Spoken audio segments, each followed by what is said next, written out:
So I'm going to use this example. We've been working with arrays, and I'm going to use this example of looping through an array just to reiterate or refresh ourselves on the scope of variables.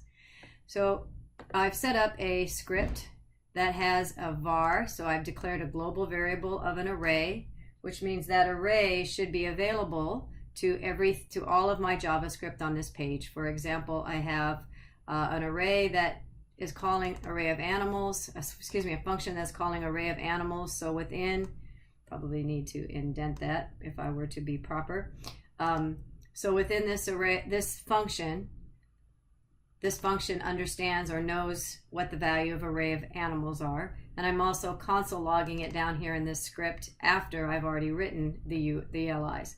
So just to verify, I'm going to refresh this page, and you can see that all of the array animals are being printed out, and then the console log here is also being able to see all of the values in array animals.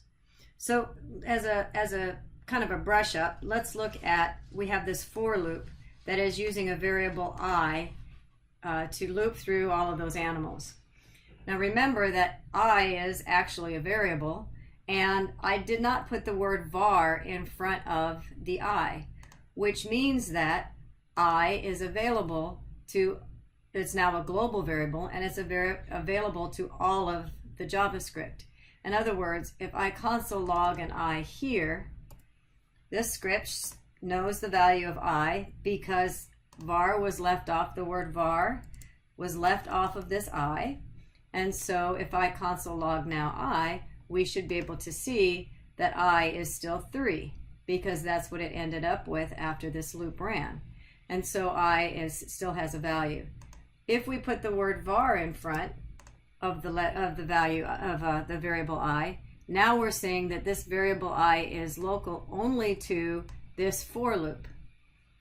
And so once we try to console log I, once we leave that function and we try to console log I here in this script, I will now be undefined.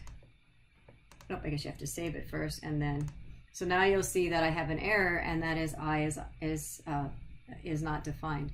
So be very careful. Again, this is just a review, but it's just another example.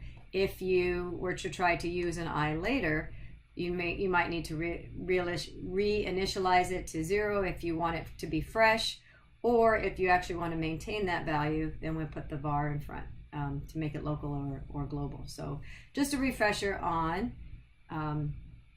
scopes of variables and when or when not to use the var in front of it. Here's another thought as well.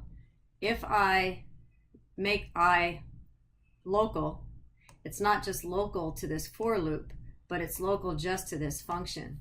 In other words, if I'm going to take console log away from here, if I declare var I, so var is declaring I as local, it's not local to this for loop, it's local to this function. And how can I verify that? Well, I'll put a console log I after the for loop runs. In some languages, the I will only be visible to the block that it's in, but this is making it visible to the function that it's within. And so in other words, if I run console log I, you'll see that 3 is still available. So if you're never sure whether or not, or if your variables are getting the values, you're getting runtime errors or undefined errors, try this console log and see if that's a good way to troubleshoot, to see if it's still in scope. So hopefully this helped.